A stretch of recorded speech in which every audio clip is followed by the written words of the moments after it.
প্রিয় দর্শক এবং শ্রোতা, আশা করছি আপনারা অনুষ্ঠানটি উপভোগ করছেন। সিরাতুন নবী সাল্লাল্লাহু আলাইহি ওয়াসাল্লাম মাহফিল। আমরা রাসূলুল্লাহ সাল্লাল্লাহু আলাইহি ওয়াসাল্লামের বিভিন্ন জীবনী থেকে বিভিন্ন আলোচনা শুনব। রাসূলুল্লাহ সাল্লাল্লাহু আলাইহি ওয়াসাল্লাম আমাদের জন্য আদর্শ। সিরাতুন নবী সাল্লাল্লাহু আলাইহি ওয়াসাল্লাম মাহফিল থেকে আমরা এই সমস্ত মেসেজগুলো আপনাদের সামনে ইনশাআল্লাহ উপস্থাপন করব। আমাদের অনুষ্ঠানটি ধারাবাহিকভাবে চলবে এবং আমাদের উলামায়ে কেরামগণ, দাওয়াতি মেহমানগণ ইনশাআল্লাহ ধারাবাহিকভাবে আপনাদের সামনে সিরাত নিয়ে আলোচনা করবেন। প্রিয় দর্শক এবং শ্রোতা, এ পর্যায়ে আমরা আলোচনা শুনব সিরাতুন নবী সাল্লাল্লাহু আলাইহি ওয়াসাল্লামের প্রথম দিন। আমাদের অত্যন্ত প্রিয় মুখ, ব্রিটেনের স্বনামধন্য আলেমে দিন টিভির আলোচক, দ্বীনি সমাধানের নিয়মিত আলোচক হযরত মাওলানা শায়েখ হাসান নুরি হাফিজাহুল্লাহর কাছ থেকে আমি অনুরোধ করব এ পর্যায়ে আলোচনা পেশ করার জন্য হযরত মাওলানা শেখ মুফতি হাসান নুরি হাফিজাহুল্লাহকে। আসসালামু আলাইকুম ওয়া রাহমাতুল্লাহি ওয়া বারাকাতুহু। আলহামদুলিল্লাহি রাব্বিল আলামিন ওয়াসসালাতু ওয়াসসালামু আলা রাহমাতাল লিল আলামিন ওয়া আলা আলিহি ওয়া আসহাবিহি আজমাইন। আম্মা বা'দু ফাআউযু বিল্লাহি মিনাশ শাইতানির রাজীম। বিসমিল্লাহির রহমানির রহিম। يا أيها النبي إنا أحللنا لك أزواجك اللاتي آتيت أجورهن وما ملكت يمينك مما أفاء الله عليك وبنات عمك وبنات عماتك وبنات خالك وبنات خالاتك اللاتي هاجرن معك وامرأة مؤمنة إن وهبت نفسها للنبي إن أراد النبي أن يستنكحها خالصة لك من دون المؤمنين. قد علمنا ما فرضنا عليهم في أزواجهم وما ملكت أيمانهم لكي لا يكون عليك حرج وكان الله غفورا رحيما. بارك الله لنا ولكم في القرآن العظيم ونفعنا وإياكم بالآيات والذكر الحكيم. رب اشرح لي صدري ويسر لي أمري واحلل عقدة من لساني يفقه قولي. إن الله وملائكته يصلون على النبي يا أيها الذين آمنوا صلوا عليه وسلموا تسليما. اللهم صل على محمد وعلى آل محمد كما صليت على إبراهيم وعلى آل إبراهيم إنك حميد مجيد. اللهم بارك على محمد وعلى آل محمد كما باركت على إبراهيم وعلى آل إبراهيم إنك حميد مجيد. سبحان الله وبحمده سبحان الله العظيم.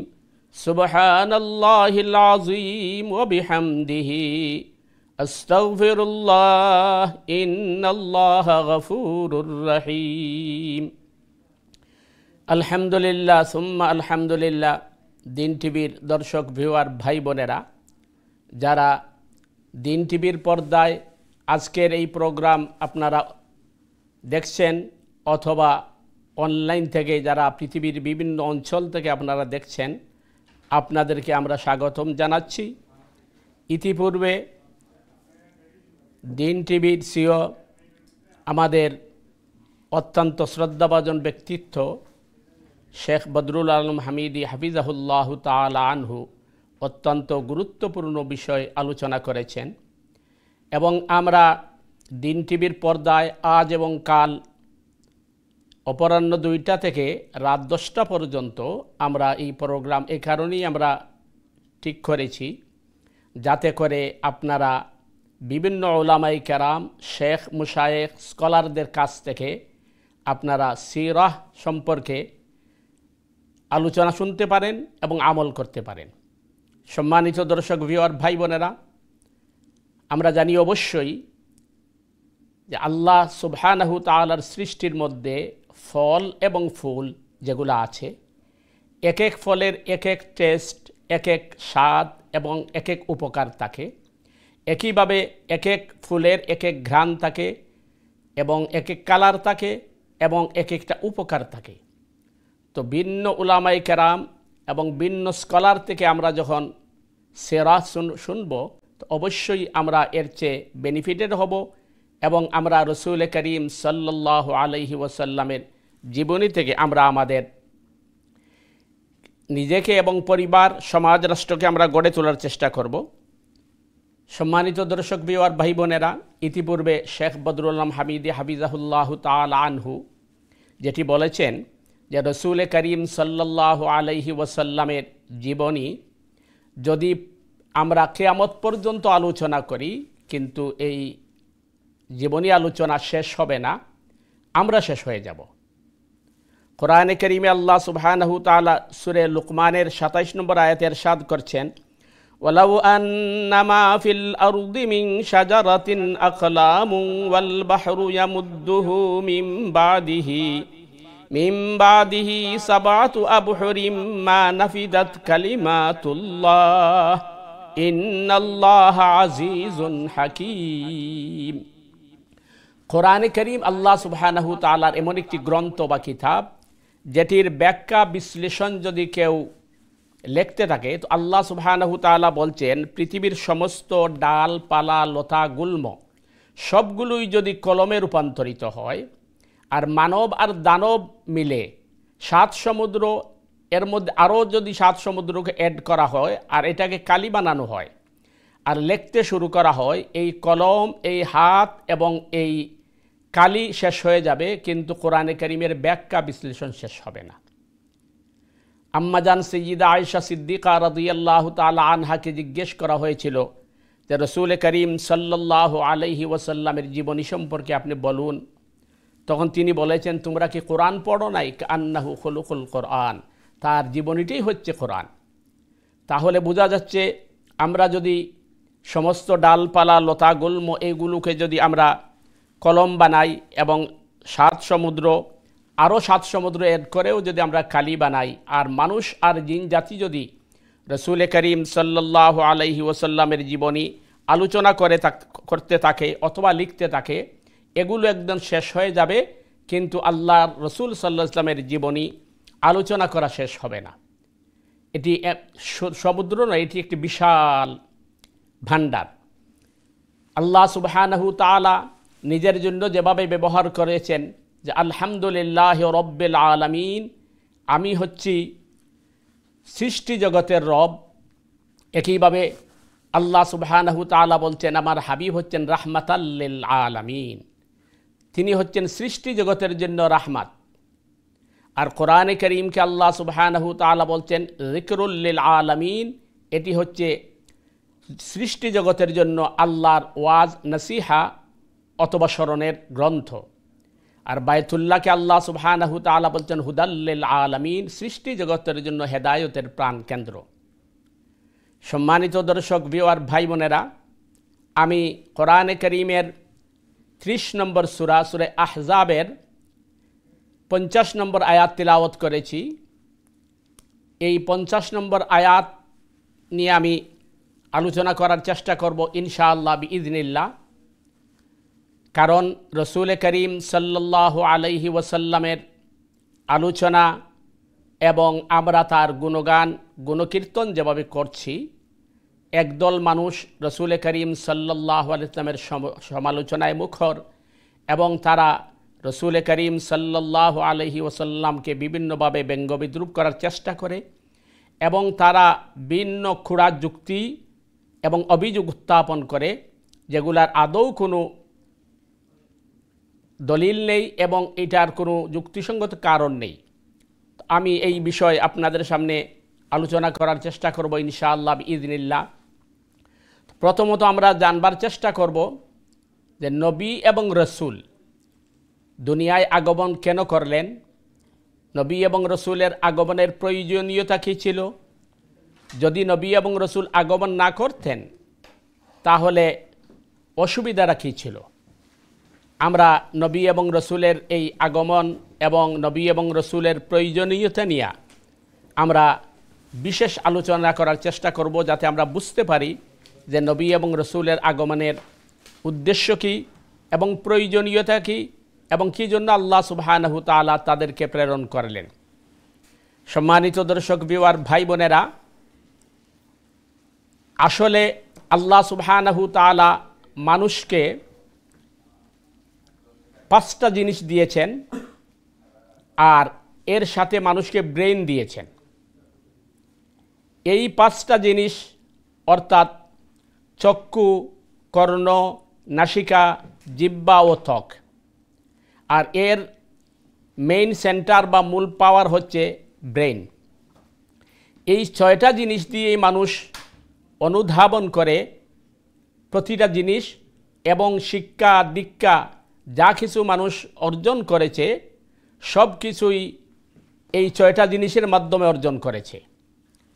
সুতরাং চক্ষু, কর্ণ, নাসিকা, জিহ্বা ও ত্বক এবং ব্রেইন এর মাধ্যমে যত জিনিস আবিষ্কার করা হয় এবং আবিষ্কার করা হবে, এই বিষয়গুলোকেই পার্থিব শিক্ষা বা দুনিয়াবী শিক্ষা বলা হয়। এই বিষয়ের জন্য নবী এবং রসুলের প্রয়োজন পড়ে না এবং নবী এবং রসুল আসার দরকার পড়ে না।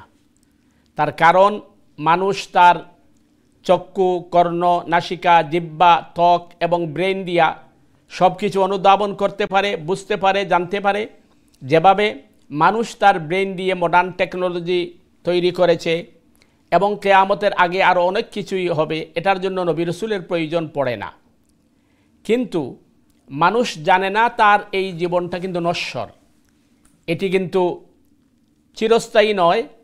আমরা এখানে চিরস্থায়ী থাকব না, বসবাস করব না, আমাদেরকে একদিন চলে যেতে হবে আমাদের আসল ঠিকানায়। এবং আমরা সেই কোথায় যাব, আমাদের আসল ঠিকানা কি, কোথায় এবং কি, এটি অনুধাবনের জন্য নবী এবং রসুলকে প্রেরণ করা হয়েছে। নবী এবং রসুল আমাদেরকে ওয়াল বাসি বাদাল মউত, মৃত্যুর পরে যে আসল জীবন বা আসল ঠিকানার দিকে আমরা অগ্রসর হব, সে বিষয়টি আমাদেরকে জানানোর জন্য নবী এবং রসুলের আগমন ঘটেছে। নবী শব্দের অর্থ হচ্ছে বিশেষ দূত, স্পেশাল সংবাদদাতা। রাসূল শব্দের অর্থ হচ্ছে যার কাছে রিসালা আসছে, যিনি শরিয়া নিয়ে আসছেন তাকে রাসূল বলা হয়। সৈয়দনা আদম আলা নবিয়্যিন আলাইহিস সালাম থেকে মুহাম্মদুর রাসূলুল্লাহ সাল্লাল্লাহু আলাইহি ওয়াসাল্লাম পর্যন্ত যত নবী এবং রসুল দুনিয়ায় আগমন করেছেন, সমস্ত নবী এবং রসুলের শিক্ষক হচ্ছেন সরাসরি রব্বুল আলামিন। কোনো নবী এবং রসুল দুনিয়ার কোনো ব্যক্তি অথবা প্রতিষ্ঠান থেকে তারা শিক্ষা গ্রহণ করেননি। কারণ তারা যদি দুনিয়ার কোনো ব্যক্তি অথবা প্রতিষ্ঠান থেকে শিক্ষা গ্রহণ করতেন, তাহলে তারা সাধারণ মানুষের মতোই অনেকটা ভুলভ্রান্তি তাদের মধ্য থেকে হতো। তাদের সরাসরি শিক্ষক হচ্ছেন রব্বে করিম। আর রসুল করিম সাল্লাল্লাহু আলাইহি ওয়াসাল্লামের একটি উপাধি হচ্ছে উম্মি। উম্মি শব্দের শাব্দিক অর্থ হচ্ছে যিনি পার্থিব জগতের অক্ষর জ্ঞান থেকে পবিত্র।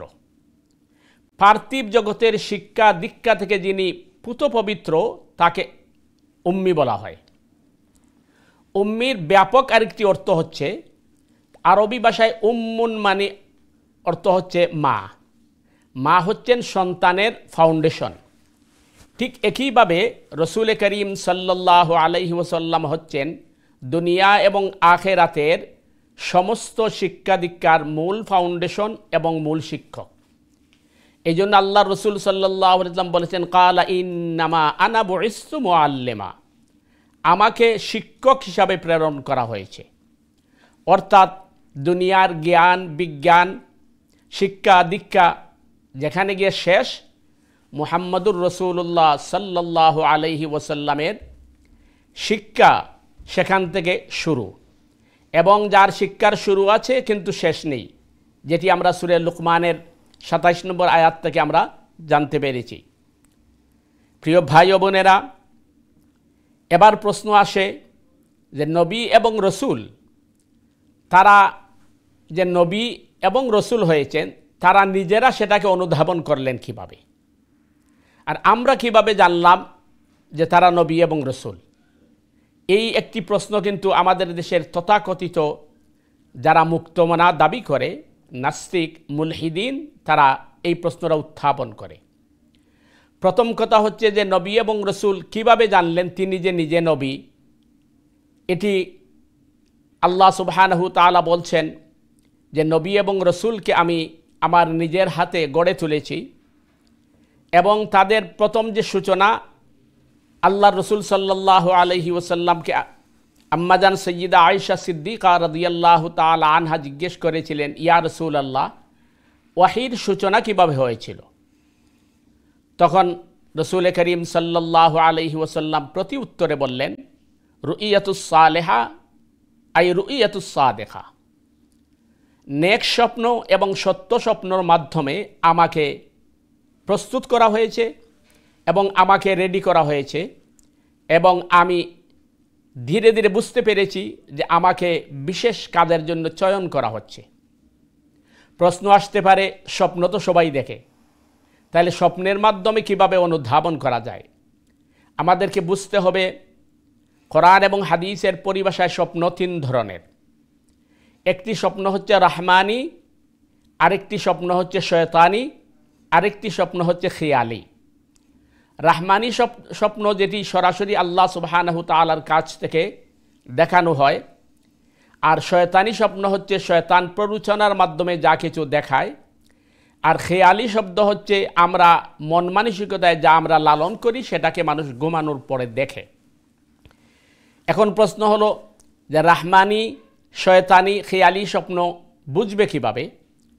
যদি দেখা যায় আপনার স্বপ্নের মাধ্যমে আপনাকে সঠিক পথের সন্ধান দেওয়া হচ্ছে, তাহলে বোঝা যাবে এটি রহমানি স্বপ্ন।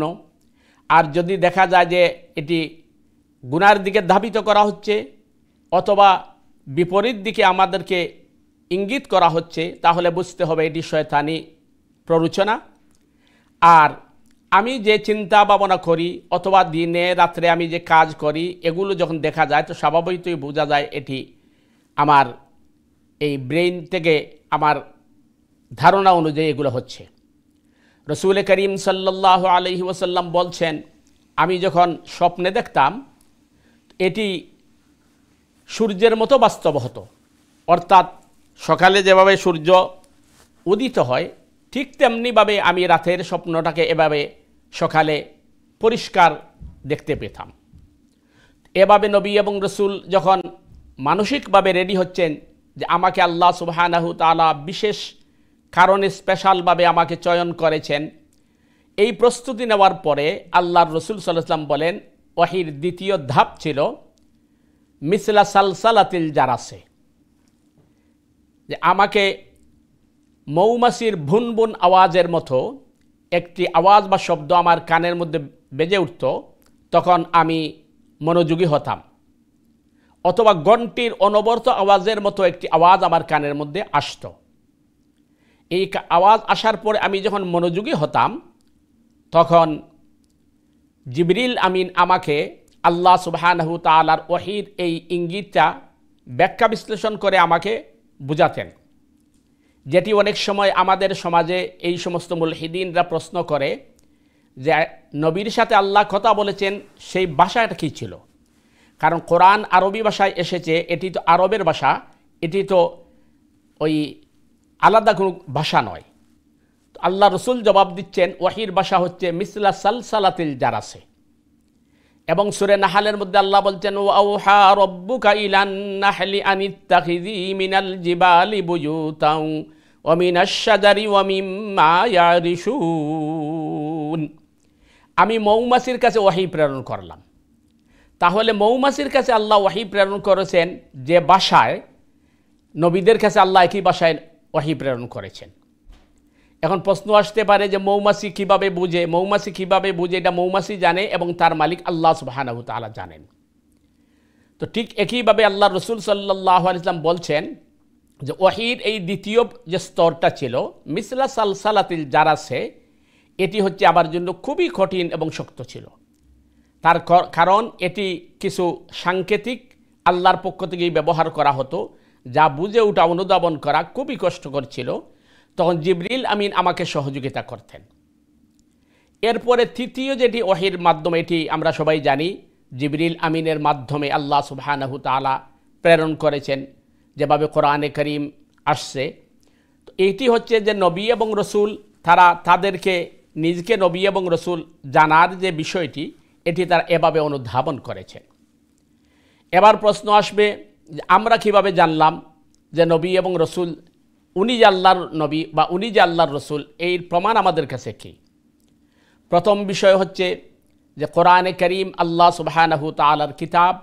কোরআনে কারীম আল্লাহ সুবহানাহু ওয়া তাআলা মানব দানবের হেদায়েতের জন্য প্রেরণ করেছেন, এবং এই কোরআন যে আল্লাহর কিতাব, এর সবচেয়ে স্বচ্ছ প্রমাণ হচ্ছে যে ১৫০০ বছরের উপর হয়ে গেছে এই কিতাব পৃথিবীতে আছে, আজ পর্যন্ত কেউ তার একটি নুক্তা পর্যন্ত ভুল প্রমাণ করতে পারেনি। যদি এটি মুহাম্মদুর রাসূলুল্লাহ সাল্লাল্লাহু আলাইহি ওয়াসাল্লামের পক্ষ থেকে বানিয়ে নেওয়া হতো অথবা অন্য কেউ এটা বানিয়ে নিত, তাহলে এটার মধ্যে অবশ্যই ভুল পরিলক্ষিত হতো। কারণ পৃথিবীতে এমন কোনো গ্রন্থ খুঁজে পাওয়া যায় নাই যে কোনো শিক্ষক অথবা শিক্ষাবিদ অথবা পণ্ডিত তিনি গ্রন্থ লিখেছেন অথবা তার একটি মতবাদ তিনি রেখেছেন, কিন্তু তা ভুল প্রমাণিত হয়নি। যেহেতু কোরআনে কারীম আজ পর্যন্ত ভুল প্রমাণিত হয়নি এবং কিয়ামত পর্যন্ত হবে না ইনশাআল্লাহ বিইজনিল্লাহ, সুতরাং বোঝা যাচ্ছে যে এই কোরআন আল্লাহর কিতাব, আল্লাহর কালাম। এই কোরআন বলছে যে মুহাম্মদুর রাসূলুল্লাহ সাল্লাল্লাহু আলাইহি ওয়াসাল্লাম হচ্ছেন আল্লাহর প্রেরিত রসুল এবং ইমামুল আম্বিয়া রাহমাতাল লিল আলামিন। সম্মানিত দর্শক ভিউয়ার ভাই বোনেরা, আরও প্রমাণ যেটি হচ্ছে যে রসুল করিম সাল্লাল্লাহু আলাইহি ওয়াসাল্লামের নবুয়তের সবচেয়ে বড় দলিল হচ্ছে যে ১.৫ লক্ষ সাহাবাই কেরামের ঈমান আনয়ন করা। তন্মধ্যে উল্লেখযোগ্য সৈয়দনা সালমান ফারসি রাদিয়াল্লাহু তাআলা আনহু, তার জীবনী পর্যালোচনা করলে দেখা যায় তিনি ইহুদি, খ্রিস্টান, সাইবিন সব ধর্মকে তিনি, এবং তার পিতা ছিল অগ্নিপূজারী, এগুলাকে তিনি পরিচর্যা করে, এগুলাকে গবেষণা করে শেষ পর্যন্ত তিনি মুহাম্মদুর রাসূলুল্লাহ সাল্লাল্লাহু আলাইহি ওয়াসাল্লামের হাতে বায়াত গ্রহণ করেছিলেন এবং ঈমান আনয়ন করেছিলেন। শেষ পাদ্রীর কাছে যখন তিনি যান, তখন শেষ পাদ্রীকে তিনি জিজ্ঞেস করেছিলেন যে আপনি মারা যাওয়ার পরে আমি কার কাছে দ্বীন শিখব? পাদ্রী প্রতি উত্তরে বলেছিলেন যে বর্তমান পৃথিবীতে আর কোনো ধর্মযাজক আছেন এটা আমার জানা নেই, তবে আমি জানি শেষ সময়ে আরব হিজাজ প্রদেশে একজন নবীর আগমন ঘটবে, যিনি তার লক্ষণ হবে তিনি হাদিয়া গ্রহণ করবেন কিন্তু সাদাকা গ্রহণ করবেন না, এবং তার শোল্ডারের মধ্যে অর্থাৎ 2 খাদের মধ্যবর্তী স্থানে মাহরে নবুয়তের সিল থাকবে। সালমান ফারসি রাদিয়াল্লাহু তাআলা আনহু এই সমস্ত পরীক্ষা নিরীক্ষা করার পরে তিনি আল্লাহর রসুল সাল্লাল্লাহু আলাইহি ওয়াসাল্লামের হাতে বায়াত গ্রহণ করেন এবং ঈমান আনয়ন করেন। প্রিয় ভাই ও বোনেরা, সৈয়দুনা আবু বকর সিদ্দিক রাদিয়াল্লাহু তাআলা আনহুর ঈমান আনয়ন করা এটাও রসুল করিম সাল্লাল্লাহু আলাইহি ওয়াসাল্লামের নবুয়তের প্রমাণ এবং জ্বলন্ত মুজিজা। সিরাতের গ্রন্থের মধ্যে উল্লেখ করা হয়েছে যে সৈয়দুনা আবু বকর সিদ্দিক রাদিয়াল্লাহু তাআলা আনহু শৈশবকাল, বাল্যকাল, কৈশোরকাল, যৌবনকাল, প্রৌঢ়কাল, সফর, হাজার, এমনকি কবর শরীফ পর্যন্ত তিনি রসুল করিম সাল্লাল্লাহু আলাইহি ওয়াসাল্লামের সাথী এবং বন্ধু হিসাবে থাকছেন। আবু বকর সিদ্দিক রাদিয়াল্লাহু তাআলা আনহু ঈমান আনয়নের আগে যখন মক্কাতে বর্বর যুগ ছিল, তখন তিনি কোনোদিন মদ্যপান করেন নাই, কোনোদিন তিনি শিরিক করেন নাই, তিনি মূর্তি পূজা করেন নাই, এটা তার স্বভাব ছিল। আর তার বন্ধুত্ব ছিল মুহাম্মদুর রাসূলুল্লাহ সাল্লাল্লাহু আলাইহি ওয়াসাল্লামের সাথে। সৈয়দুনা আবু বকর সিদ্দিক রাদিয়াল্লাহু তাআলা আনহু একজন সফল ব্যবসায়ী ছিলেন এবং তিনি তখনকার সময়ে মক্কা মুকাররমায় একজন কাজী বা বিচারক ছিলেন। বিশেষ করে কিসাস অর্থাৎ হত্যাকাণ্ডের বিচার আবু বকর সিদ্দিকের মাধ্যমে হতো। সৈয়দুনা আবু বকর সিদ্দিক রাদিয়াল্লাহু তাআলা আনহু আল্লাহর রাসূল সাল্লাল্লাহু আলাইহি ওয়াসাল্লামের 2 থেকে 2.5 বছরের ছোট ছিলেন। আবু বকর সিদ্দিক রাদিয়াল্লাহু তাআলা আনহু যৌবনকালে, তার বয়স যখন 18 বা 19 ছিল, তিনি তখন ব্যবসায়িক কারণে তিনি ইয়ামনে গেছেন এবং সেখানে যাওয়ার পরে তিনি তার ব্যবসার মধ্যে ব্যস্ত রয়েছেন। এমন সময় তিনি হঠাৎ স্বপ্নে দেখেন যে চাঁদ বায়তুল্লাহর উপরে পড়ে গেছে আর এই চাঁদের আলোতে কমপ্লিট মক্কা মুকাররমায় প্রতিটা ঘর আলোকিত হয়ে গেছে। পরবর্তী সময়ে চাঁদটি টুকরা টুকরা হয়ে তার কুলের মধ্যে পড়ে গেছে এবং তিনি এটাকে উঠিয়ে নিয়েছেন। ঘুম থেকে উঠার পরে আবু বকর সিদ্দিক রাদিয়াল্লাহু তাআলা আনহু একজন ইহুদি রাবাইয়ের কাছে যান এবং তার এই স্বপ্নের ব্যাখ্যা চান। তখন এই রাবাই বলে যে এইটা তোমার মন মানসিকতার কারণে দেখছো, এটার কোনো মিনিং নেই।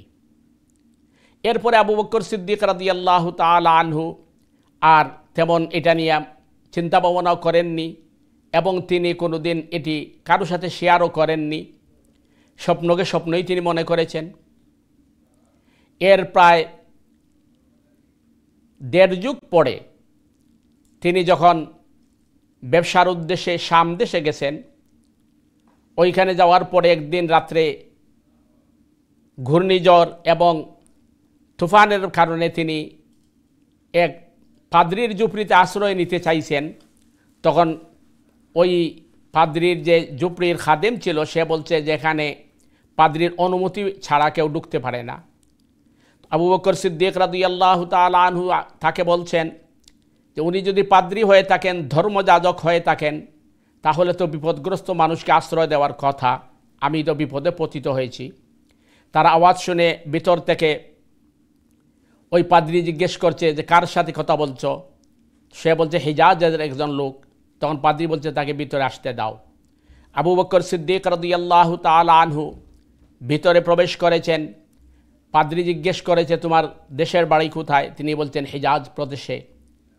তখন এই পাদ্রী মক্কা মুকাররমার বিভিন্ন বিষয় তার কাছ থেকে জানছে এবং বিভিন্ন ধরনের সংবাদ নিয়েছে এবং ওই পাদ্রী ওই সময় আবু বকর সিদ্দিক রাদিয়াল্লাহু তাআলা আনহুকে যখন আলোচনা করে, তখন আবু বকর সিদ্দিক রাদিয়াল্লাহু তাআলা আনহু ওই পাদ্রীর কথাগুলো শুনে, পাদ্রী বলছে যে তুমি কি জানো তোমার হিজাজের মক্কা নগরীতে একজন ব্যক্তি তাকে নবী হিসাবে ঘোষণা করেছেন? আসলে আবু বকর সিদ্দিক তখন জানেননি, কারণ গারে হেরা থেকে এসে আল্লাহ রসুল সাল্লাল্লাহু আলাইহি ওয়াসাল্লাম আম্মাজান সৈয়দা খাদিজাতুল কুবরা রাদিয়াল্লাহু তাআলা আনহার কাছে শুধুমাত্র ঘটনাটা প্রকাশ করেছেন যে আল্লাহ তো আমাকে নবুয়ত প্রদান করেছেন এবং আমি কি করতে পারি, কার সাথে আমি শেয়ার করতে পারি। আম্মাজান বলেছেন যে আপনার বন্ধু আবু বকর সিদ্দিকের সাথে আপনি শেয়ার করতে পারেন। আল্লাহ রসুল সাল্লাল্লাহু আলাইহি ওয়াসাল্লামের মনেও এটি ছিল। আবু বকর সিদ্দিক ওই শামের পাদ্রীর কাছে যখন আলোচনা শুনছেন, তখন তিনি বলছেন যে না, এ পর্যন্ত আমি শুনি নাই যে মুহাম্মদুর রাসূলুল্লাহ সাল্লাল্লাহু আলাইহি ওয়াসাল্লাম তাকে নবী হিসেবে ঘোষণা দিয়েছেন। পাদ্রী বলেছে তিনি আজকেই ঘোষণা দিয়েছেন। আবু বকর সিদ্দিক রাদিয়াল্লাহু তাআলা আনহু তখন স্মরণ হয়ে গেছে তার ইয়ামনের সেই স্বপ্নের কথা। তিনি পাদ্রীকে বললেন যে আমি এমন একটি স্বপ্নে দেখেছি, এর ব্যাখ্যা কি আপনি বলবেন? পাদ্রী বলল যে শোনো, ওই নবীর মাধ্যমে মক্কা মুকাররমা প্রথমে আলোকিত হবে এবং এই নবীর উপর বিপদ আপদ মুসিবত আসবে, তুমি তাকে শেল্টার দিবে এবং তুমিই হবে তার সবচেয়ে বড় পরামর্শদাতা এবং তার ইন্তেকালের পরে তুমিই হবে প্রথম খলিফা। আবু বকর সিদ্দিক রাদিয়াল্লাহু তাআলা আনহু এই ঘটনা শোনার সাথে সাথে তিনি ব্যবসাকে গুছিয়ে মক্কার দিকে তিনি রওনা করেন এবং উদ্দেশ্য হচ্ছে যে রাসূল করিম সাল্লাল্লাহু আলাইহি ওয়াসাল্লামের কাছে পৌঁছা এবং জিজ্ঞেস করা যে আসলেই কি তিনি নবুয়ত ঘোষণা করেছেন কিনা। আবু বকর সিদ্দিক রাদিয়াল্লাহু তাআলা আনহু মক্কা মুকাররমায় পৌঁছান। ইতিমধ্যে আল্লাহর রাসূল সাল্লাল্লাহু আলাইহি ওয়াসাল্লাম মনস্থ করেছেন যে আমি আবু বকরের কাছে যাব এবং আমি প্রথমে তার কাছে শেয়ার করব। আবু বকর সিদ্দিক রাদিয়াল্লাহু তাআলা আনহু তার ঘর থেকে বের হয়েছেন, আল্লাহর রাসূল নিজ ঘর থেকে বের হয়েছেন এবং প্রতিমধ্যেই উভয় মুখামুখি হয়েছেন। সালাম কালামের পরে আল্লাহর রাসূল জিজ্ঞেস করেছেন, আবু বকর কোথায় যাচ্ছ, কি তোমার উদ্দেশ্য? আবু বকর সিদ্দিক বলছেন, ইয়ার মুহাম্মদ সাল্লাল্লাহু আলাইহি ওয়াসাল্লাম, আপনি কোথায় যাচ্ছেন, আপনার উদ্দেশ্য কি? আল্লাহর রাসূল বলছেন, আমি তো তোমার সন্ধানে ছিলাম। আবু বকর সিদ্দিক বলছেন, ইয়া মুহাম্মদ সাল্লাল্লাহু আলাইহি ওয়াসাল্লাম, আমিও আপনার সন্ধানে। আল্লাহর রাসূল জিজ্ঞেস করেন, কি ঘটনা বলো? আবু বকর সিদ্দিক বলেন, মুহাম্মদ সাল্লাল্লাহু আলাইহি ওয়াসাল্লাম, আপনি কি আপনাকে নবী হিসেবে ঘোষণা দিয়েছেন? আল্লাহর রাসূল বললেন, হ্যাঁ অবশ্যই। তখন সাথে সাথে আবু বকর সিদ্দিক বলছেন, আশহাদু আন্নাকা মুহাম্মাদার রাসূলুল্লাহ, নিশ্চয়ই আমি সাক্ষ্য দিচ্ছি আপনি আল্লাহর রাসূল। এই জন্য তার নাম হচ্ছে সিদ্দিক। কোনো দলিল প্রমাণ ছাড়াই, দ্বিধাদ্বন্দ্ব ছাড়াই সরাসরি তিনি কি করেছেন, ঈমান আনয়ন করেছেন।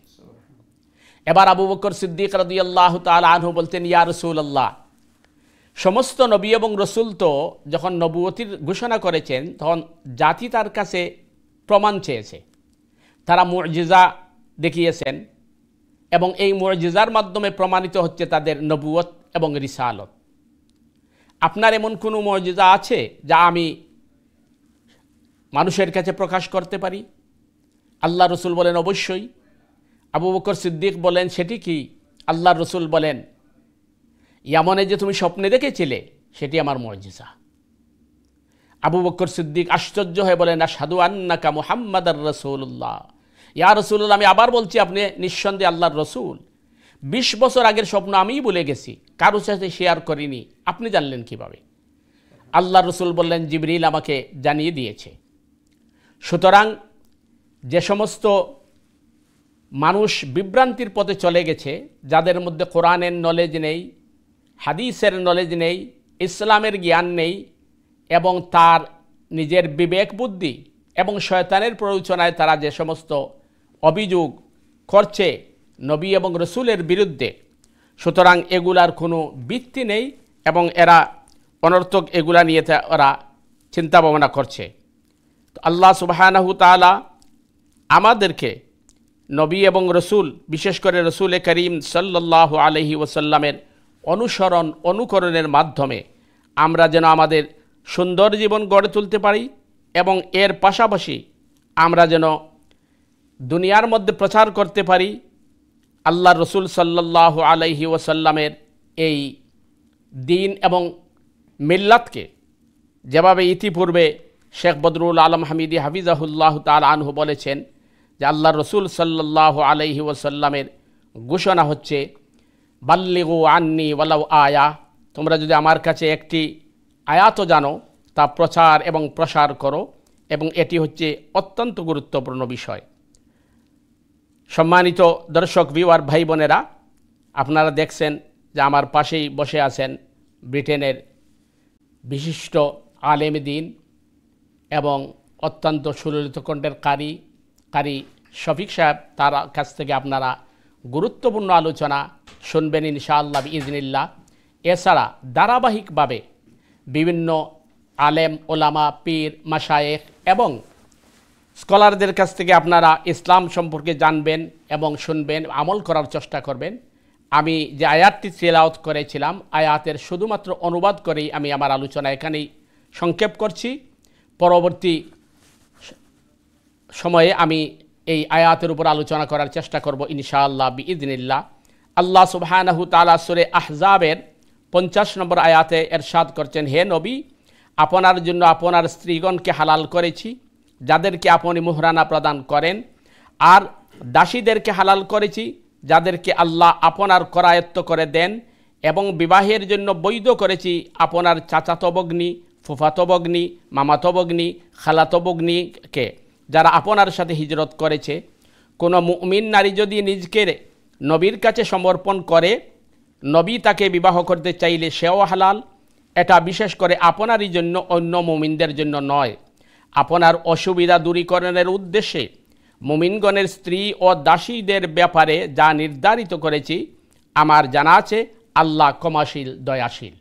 সম্মানিত দর্শক ভিউয়ার ভাই বোনেরা, এই আয়াত নিয়েই আমাদের মুলহিদিন এবং যারা নাস্তিক, তারা বর্তমানে তাদেরকে মুক্তমানা দাবি করে, তাদের সমালোচনা এখানে। আল্লাহ রসুল সাল্লাল্লাহু আলাইহি ওয়াসাল্লামের একাধিক বিবাহ, সৈয়দা আয়েশা সিদ্দিকা রাদিয়াল্লাহু তাআলা আনহার সাথে তার বিবাহ এবং দাসী রাখা, এই বিষয় নিয়ে আমি আলোচনা করার চেষ্টা করব ইনশাআল্লাহ বিইজনিল্লাহ, যখন সময় সুযোগ আসবে।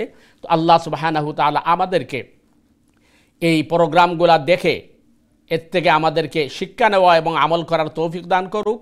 এবং আমরা আপনাদের কাছে অনুরোধ করব যে আপনাদের প্রিয়জন, বন্ধুবান্ধব এবং পরিচিত মহল যারা আছেন, তাদের কাছে আপনারা এই মেসেজটা দেন এবং এনকারেজ করেন যে প্রোগ্রামটা দেখার জন্য। কারণ রসুল করিম সাল্লাল্লাহু আলাইহি ওয়াসাল্লামের সিয়ারা কনফারেন্স এবং রসুল করিম সাল্লাল্লাহু আলাইহি ওয়াসাল্লামের জীবনী আলোচনা, এর চেয়ে গুরুত্বপূর্ণ আলোচনা আর কিছু হতে পারেনি।